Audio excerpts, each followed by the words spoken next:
Meditaciones bíblicas. La armadura de Dios. Bienvenidos. Hoy vamos a estar analizando el capítulo 6 de Efesios, concretamente el versículo 11 que dice: Vestidos de toda la armadura de Dios para que podáis estar firmes contra las acechanzas del diablo. Efesios 6:11. Y estaremos meditando en todo el capítulo 6, desde los versículos 1 hasta el 20. Y tenemos tres interrogantes. El primero de ellos es: ¿cómo se relaciona un guerrero y su entorno? Esto lo vamos a ver desde los versículos del 1 al 9. La segunda pregunta es: ¿quiénes son los enemigos de ese guerrero? Versículos del 10 al 12. Y la tercera es: ¿cuál es la protección del guerrero? Versículos del 13 al 18. Así que les pido que me acompañen y vamos a estar analizando estos capítulos y vamos a sacar la perla escondida, la enseñanza. Primer punto: ¿cómo se relaciona un guerrero con su entorno? Lo primero que tenemos que comprender es que la vida del soldado de Cristo comienza desde su infancia. Es en el núcleo familiar donde es formado, es instruido por sus padres. Hablando en términos espirituales, nuestros niños y jóvenes necesitan recibir la instrucción de sus padres, necesitan formarse dentro de un hogar cristiano evangélico, un hogar que establezca en sus vidas la oración, el estudio diario de la palabra, la disciplina, el amor, la responsabilidad, el compañerismo, el trabajo en equipo y la humildad. Por otra parte, todo esto son herramientas que nuestros hijos necesitan para que cuando lleguen los momentos de entrar en el campo de batalla, ellos puedan desempeñar su rol de forma correcta.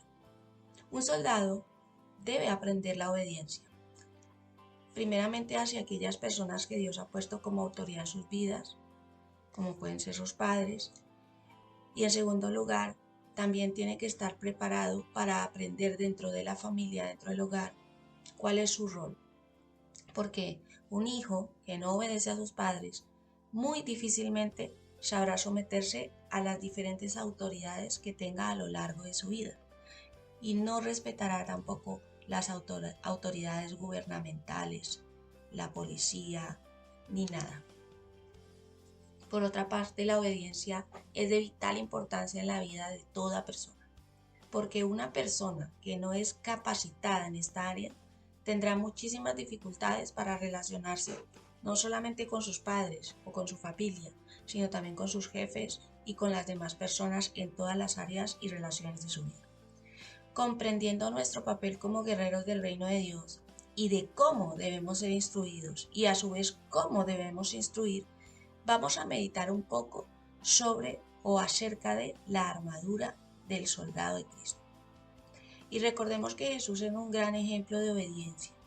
Recordemos también que el Señor se sometió a la autoridad de José y de María, sus padres terrenales.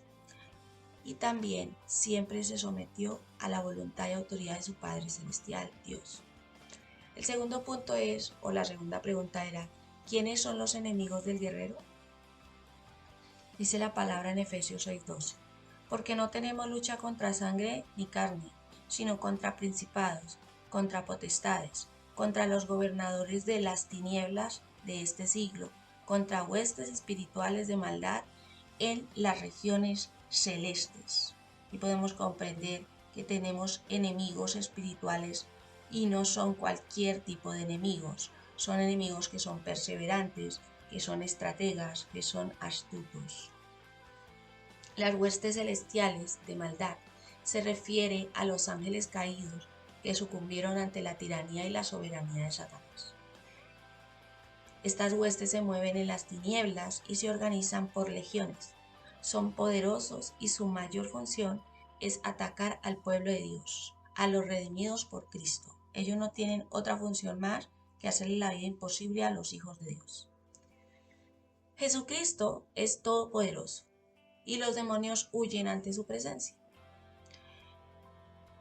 Y vemos esto en muchos pasajes bíblicos, pero hoy he tomado la referencia de Mateo 8, capítulo 28 al 32, que nos dice: cuando llegó a la otra orilla, a la tierra de los Gadarenos, vinieron a su encuentro dos endemoniados, que salían de los sepulcros, feroces en gran manera, tanto que nadie podía pasar por aquel camino, y clamaron diciendo: ¿qué tienes con nosotros, Jesús, Hijo de Dios? ¿Has venido acá para atormentarnos antes de tiempo? Estaba paciendo lejos de ellos un hato de muchos cerdos, y los demonios le rogaron diciendo: si nos echas fuera, permítenos ir a aquel hato de cerdos. Él les dijo: id. Y ellos salieron, y se fueron a aquel hato de cerdos, y he aquí todo el hato de cerdos se precipitó en el mar por un despeñadero y perecieron en las aguas. Y vemos cómo los demonios reconocen la autoridad de Jesús y saben que Jesús los va a reprender y le piden que los eche en un hato de cerdos. Y vemos cómo esos cerdos terminan muertos, porque eso es lo que hacen los demonios en la vida de las personas: destruir y matar. Continuamos. Recordemos también que Jesucristo venció a Satanás en la cruz del Calvario, y los demonios saben esto, lo saben muy bien. Como hemos podido observar, Dios se tomó muy en serio la creación de la humanidad y dotó al hombre y a la mujer de todo cuanto necesitaban. Pero la serpiente sembró la semilla en Eva y ésta brotó dando como fruto el pecado, lo cual condenó a toda la humanidad. Cuando Dios le dio al hombre la autoridad sobre toda la creación, esta autoridad sería hereditaria a toda la humanidad. Del mismo modo, cuando el hombre desobedece a Dios, las consecuencias del pecado también son o serían hereditarias a toda la humanidad. Es por eso que cuando él lo hace, cuando él peca, cuando él desobedece a Dios, la autoridad que le había sido delegada a él pasa a ser de Satanás. Dice la palabra del Señor en Job 1, 6 al 8. Un día vinieron a presentarse delante de Jehová los hijos de Dios, entre los cuales vino también Satanás. Y dijo Jehová a Satanás: ¿de dónde vienes? Respondiendo Satanás a Jehová dijo: de rodear la tierra y de andar por ella.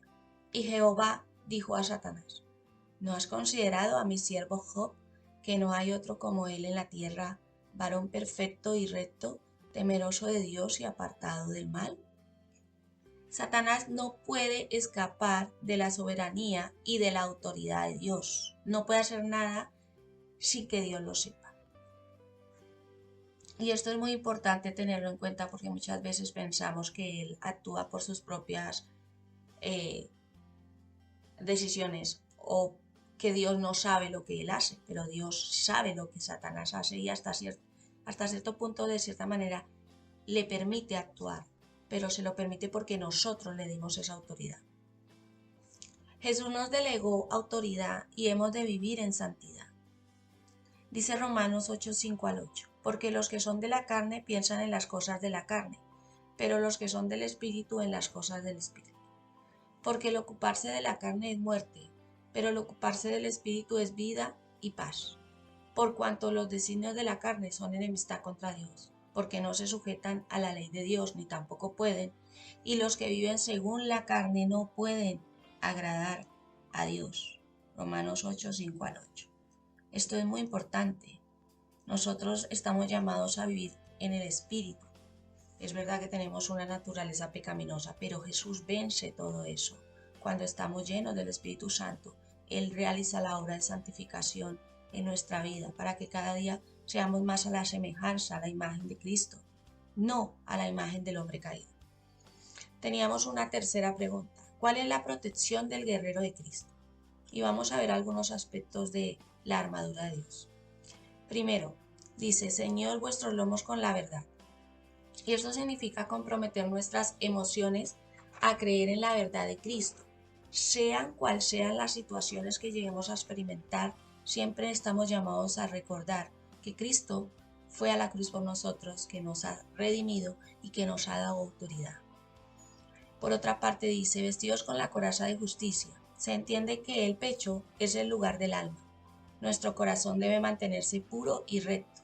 La confesión y el perdón, basados en la sangre de Cristo, nos purifican nuestro corazón y lo necesitamos a diario. El tercer aspecto es: calzados los pies con el apresto del Evangelio de la paz. El calzado adecuado permite que caminemos de un lugar a otro. El creyente debe ocuparse de los negocios de su Padre, es decir, del reino de Dios. Y esto consiste en difundir el Evangelio de la paz y de la reconciliación. el Evangelio de nuestro Señor Jesucristo, lo cual es tarea de todos los creyentes, no solamente de algunos o de los que tienen un don, sino de todos. Por otra parte dice, tomando el escudo de la fe, el maligno nos lanzará dardos de fuego, dardos de miedo, de duda, de culpa, y todo esto lo hará para crear división entre nosotros y entre los hermanos, entre nuestros hermanos. Y la fe actúa como un escudo invisible contra esos ataques. Si tenemos una fe genuina en Cristo, siempre vamos a ir a la palabra y nos va a recordar que somos un cuerpo, el cuerpo del Señor. Por otra parte dice, tomad el yelmo de la salvación.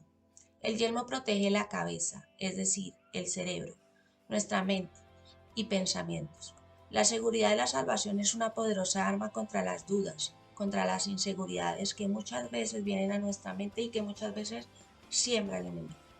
Y siempre que seamos tentados a dudar de Cristo, de nuestro lugar, de nuestra identidad, de nuestra salvación, debemos de recordar que Él murió en la cruz para salvarnos y que Él resucitó y que está sentado a la derecha de Dios Padre y un día regresará por su iglesia.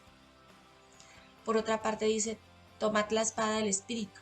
La palabra de Dios es la única arma ofensiva dentro de toda la armadura. La palabra de Dios nos protege, es viva, es eficaz, nos enseña, nos instruye, nos corrige, nos aconseja, nos alimenta, nos nutre. Así como Jesús la usó contra Satanás, asimismo es nuestro deber aprender a usarla también. Y por otra parte dice, orando en todo tiempo. La oración continua abre los canales de comunicación entre Dios y entre nosotros. En medio de la batalla necesitamos mantenernos en constante comunión con nuestro Señor. Y asimismo es importante también interceder unos por otros, porque la oración tiene poder. Nuestro Señor nos lo enseña. Es importante tener presente la armadura de nuestro Señor y recordar que no la tenemos allí cuando nos sentimos afligidos, sino que también la debemos de usar en todo tiempo, incluso cuando estamos bien, cuando nos sentimos gozosos. Meditar en el capítulo 6 de Efesios nos ayuda a mantenernos firmes y a mantenernos también en acechanza, recordando que tenemos un enemigo que no descansa y que nos quiere destruir y que su mayor propósito es, ya que no puede quitarnos la salvación, puede evitar que nosotros seamos personas activas y que realicemos la gran comisión de que evangelicemos a otras personas, de que seamos de buen testimonio y de que seamos luz para este mundo que vive en oscuridad. Meditar en la escritura es como entrar en ella y escudriñarla, luego hacerla nuestra y ponerla en práctica. De eso se trata la meditación bíblica, no solo de leer, sino de escudriñar, de buscar, de bucear, como si estuviéramos en el mar buceando y descubriendo cantidad de cosas y de maravillas. Asimismo, deberíamos de ver la palabra, deberíamos de leerla.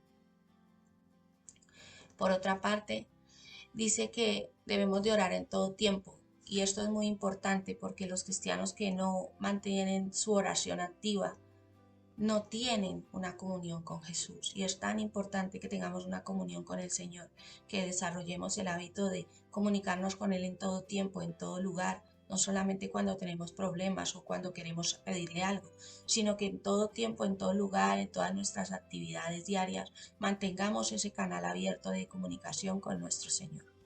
Y que siempre recordemos que tenemos hermanos en todo el mundo que necesitan que oremos por ellos. Y esta es, hermanos, la armadura que se nos entregó y es responsabilidad nuestra el uso que hacemos de ella. Recordemos en este día nuestra posición en Cristo y también que el Señor espera de nosotros. Él espera que vivamos cada día como hijos de Dios. Así como un soldado no puede salir al campo de batalla sin su armadura, nosotros no deberíamos comenzar el día sin la armadura de Dios en nosotros.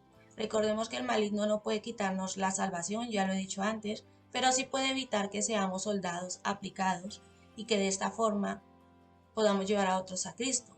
Y él lo que va a hacer es tratar por todos los medios de impedir que las personas que no conocen al Señor sean salvas. El soldado que un día se instruyó se convertirá en un guerrero que a su vez instruirá a sus hijos, formando soldados de Cristo, y así sucesivamente se repetirá de generación en generación. Y terminamos con un interrogante. ¿Tú qué tipo de soldado eres? en qué etapa te encuentras. Les invito a meditar, a analizar esta enseñanza, a llevarla a la luz de la palabra y a buscar la guía y la dirección del Espíritu Santo. Ministerio Jesús Manantial, Casa de Restauración Familiar. Los invitamos a seguirnos en nuestras redes sociales y también si quieren recibir alguna meditación o alguna enseñanza específica, les invitamos a dejarnos un mensaje en nuestras redes sociales y con gusto les atenderemos. Que el Señor les bendiga ricamente.